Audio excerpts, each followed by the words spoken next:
오늘거의 당잠사입니다. 당신이 잠든 사이 전해진 소식들 확인해 보시죠. 오늘 볼 내용 많습니다. 빠르게 보도록 하겠습니다.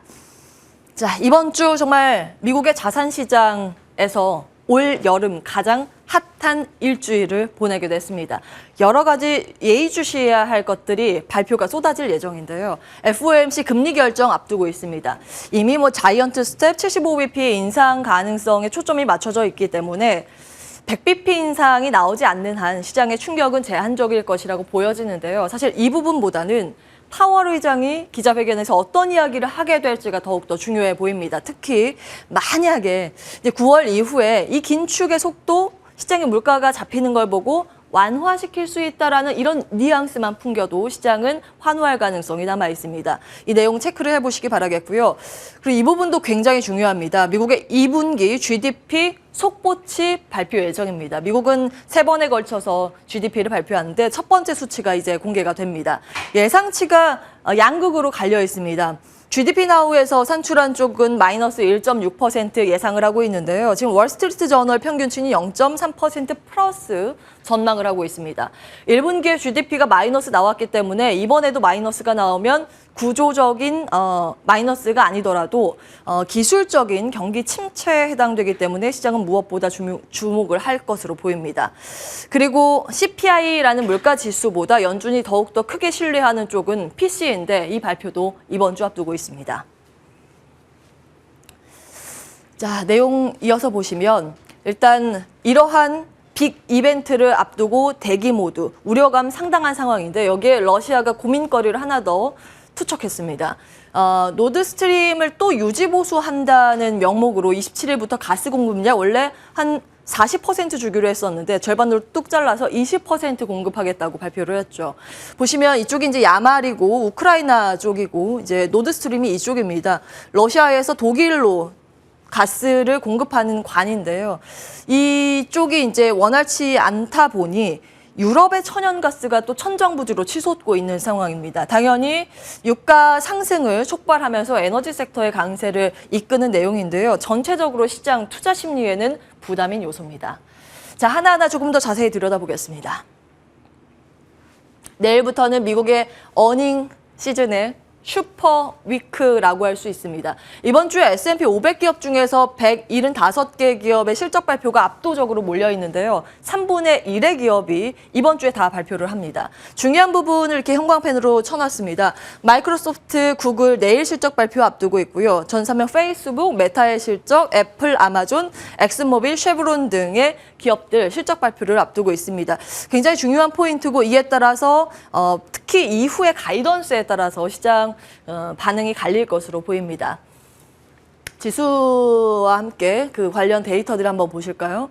간밤 미증시 혼조 마감을 했습니다. 여전히 경기 침체 우려와 기업 실적 그 어딘가를 방황하는 움직임이 포착되고 있습니다. 여전히 갈지자 행보가 이어지고 있죠. 다만 이제 앞서 말씀드린 유가 상승으로 인해서 에너지 섹터가 오르다 보니 다우지수는 상승 마감에 성공했는데요. 금리에 대한 부담을 가장 민감하게 반영시키는 쪽이 성장주 기술 섹터가 되겠죠. 그로 인해서 나스닥 시장이 0.4% 마이너스를 기록하면서 거래를 마쳤습니다. 일단 시장을 압박하고 있는 요인들 생각난 대로 좀 적어봤는데요. 이날 스냅의 실적 충격이 지속되는 모습이었고 앞서 말씀드린 이제 천연가스 공급이 원활치 못한다는 유럽의 그런 우려감이 있었습니다. GDP나 FOMC 대기 모드도 있고 여기에 한 가지 우리나라에 좀 영향을 줄 만한 우려되는 포인트인데 글로벌 투자은행들 쪽에서 반도체 업황에 대해서 특히 장비단에 대해서 부정적인 시각을 냈습니다. 하나하나 좀 다음 장을 통해서 볼 거고요. 그나마 이제 이 하락을 막기 위해서 바이든 대통령의 연설이 있었습니다. 경기 침체 아직 진입하지 않았다. 이번 주에 그리고 시진핑 주석과 회담이 있을 거라고 하면서 일단 시장 달래기에 나서기는 했습니다. 그러면서 이런 발언이 나오면서 이렇게 S&P 500 지수가 위로 방향을 튼 모습 확인하실 수 있습니다. 하나하나 보겠습니다. 스냅 이야기부터 풀어볼까요? 스냅의 실적 충격이 의미하는 건 일단 정리를 해봤습니다. 가장 먼저 이제 광고 시장이라는 포인트 조금 더 보셔야 되는데요. 시장이 위축하면서 아르푸라고 하죠. 인당 평균 매출 데이터입니다. 이쪽이 이제 감소를 했고 특히 사실 심리를 딱 강하게 타격을 준 건 가이던스입니다. 얼마나 앞으로 영업이 불확실하다고 판단을 했으면 가이던스 앞으로 이렇게 실적이 나올 겁니다라고 이런 가이던스를 제시하지 않았을까라는 그 우려감이 증폭되는 그런 흐름이었고요.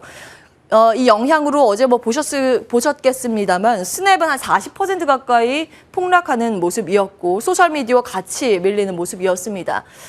자, 그러면 광고 시장에 대한 포인트 다시 한번 정리해 볼까요? 과거의 당잠사를 통해서 말씀을 드린 바 있습니다. 메타의 인원 감축 이슈를 통해서 이제 광고라는 중요한 가늠자를 살펴보셔야 한다는 부분 7월 5일에 말씀드린 바 있습니다. 메타의 실적 거의 대부분 97.5%를 차지하는 게 광고인데요. 근데 메타가 인력 줄이겠다고 이야기를 했다는 것, 무엇을 의미할까라는 부분에서 광고를 제시했습니다.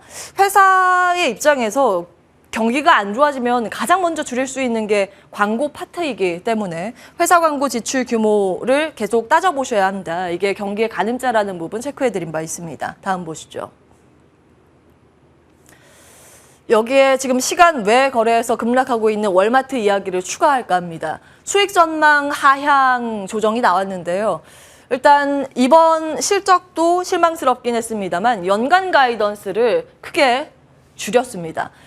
물론 이제 먹고 사는 문제는 어떻게 이제 저희가 줄일 수 없기 때문에 식료품 쪽의 구매는 늘었습니다만 특히 식료품 안에서도 조금 더 저렴한 그 제품들의 판매가 늘었다는 소식입니다.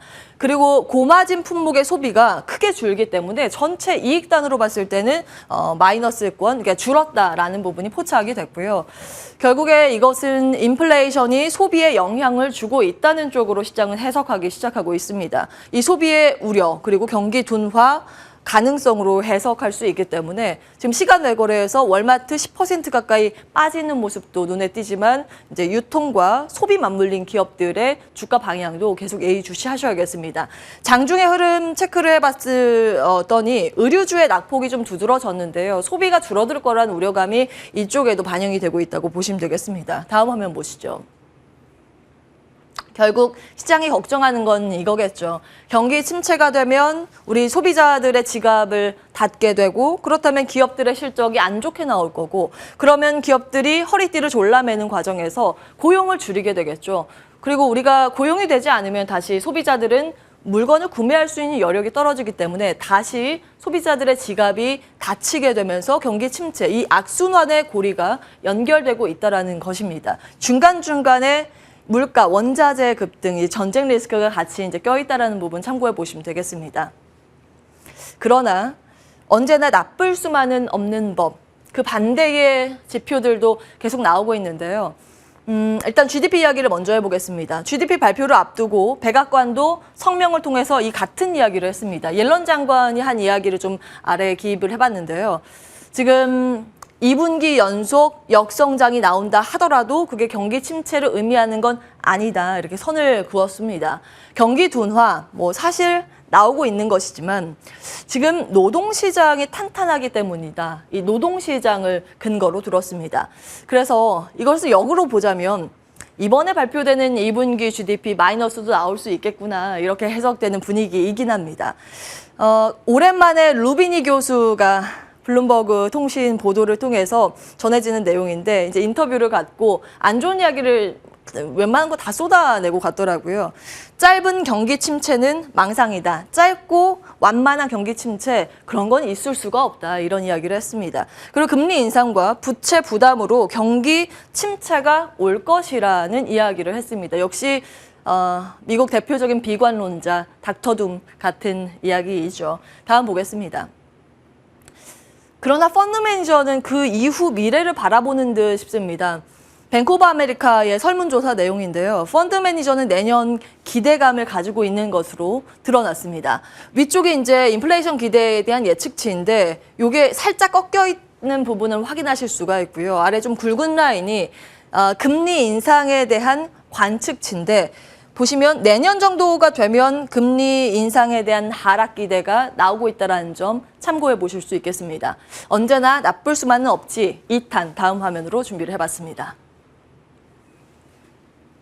실적 부진이 시장에 미리 반영이 됐는가 아닌가에 따라서 주가 반응이 갈리게 될 텐데요. 지금까지 나온 데이터로는 이렇습니다. 7월 22일까지 실적 발표한 기업들의 주가 반응인데요. 보시는 것처럼 어닝 미스, 그러니까 예상보다 실적이 안 좋게 나왔지만 그 하락폭이 평균치가 그렇게 크지는 않습니다. 이미 많이 빠졌다라는 논리가 통용되기 때문인지 3년 내의 낙폭은 최저치로 나오고 있습니다. 다음 보시죠. 과거의 담장사를 통해서 이제 말씀드린 내용인데 지금 이런 생각이 듭니다. 동트기 전 밤과 그 새벽 어디쯤이지 않을까라는 고민입니다. 걸음을 멈추지 않길 밤에 터널을 부지런히 걸어온 자에게 아침은 반드시 온다. 제가 좋아하는 문구인데요. 아직까지 사실은 시장 바닥을 잡았다라고 하기에는 비관론이 그렇게 크지는 않습니다. 아직 비관론과 낙관론이 팽팽히 맞서고 있다는 것은 그 정도 중간쯤에서 싸움을 하고 있다는 방증이기도 하니까요. 그러나 이 수치들의 변화 포인트를 지속적으로 들여다보면서 우리는 아침을 맞이할 준비를 해야 하지 않을까라는 고민을 해봤습니다. 다음 보시죠. 자, 이날 또 유독 3대 지수 가운데 나스닥이 약했던 이유는 반도체 이슈가 있기 때문이었습니다. 모건 스탠리에서도 바클레이즈에서도 웨이퍼 팹 장비 쪽에 특히 이제 메모리 관련 쪽이거든요. 이쪽 시장 전망치를 모두 하향 조정했습니다. 하향 조정 폭이 생각보다 좀 깊었다라는 것도 하나의 이유였고요. 그리고 바이더 딥은 아직 이르다. 아직 저가 매수 나설 타이밍이 아니라는 시각 마찬가지로 똑같이 제시했습니다. 자, 그러자 필라델피아 반도체 지수도 흔들렸는데 특히 장비단의 낙폭이 조금 두드러지는 모습이었습니다. 램리서치 1.4%의 약세입니다. 그러나 미국에서는 반도체 부양 법안 통과 기대가 있기 때문에 낙폭은 제한된 흐름 포착이 됩니다. 다음 보시죠. 자, 섹터별로 봤을 때는 뚜렷합니다. 성장 3대장, 3섹터라고 하는 이쪽이 모두 떨어졌고 이 외에는 나머지 다 올랐습니다. 임의 소비재, 재량 소비재라고 하죠. 이쪽이 제일 많이 떨어졌고요. 기술주, 커뮤니케이션 섹터가 좀 밀리는 모습이었습니다. 그리고 유가 상승의 영향으로 에너지 섹터가 가장 크게 올랐고요. 앞서 말씀드린 러시아 천연가스 축소 이슈로 인해서 모처럼 만에 농업, 비료, 농산물, 이 원자재 테마가 움직이는 모습이 특징적으로 잡혔습니다. 자, 한 가지 친환경 에너지 관련 이슈가 포착돼서 이 부분도 정리를 할까 합니다. 넥스테라, 넥스트에라라고 하기도 하는데요. 이 기업에 대해서 이제 실적 공개와 함께 좋은 평가가 이어지고 있습니다. 역대 세 번째 재생에너지 신규 수주 달성 소식인데요. 일단 매출도 좋았고 수정 EPS 이익단도 굉장히 좋았습니다. 컨센서스 둘 다 모두 상회하는 내용이었습니다.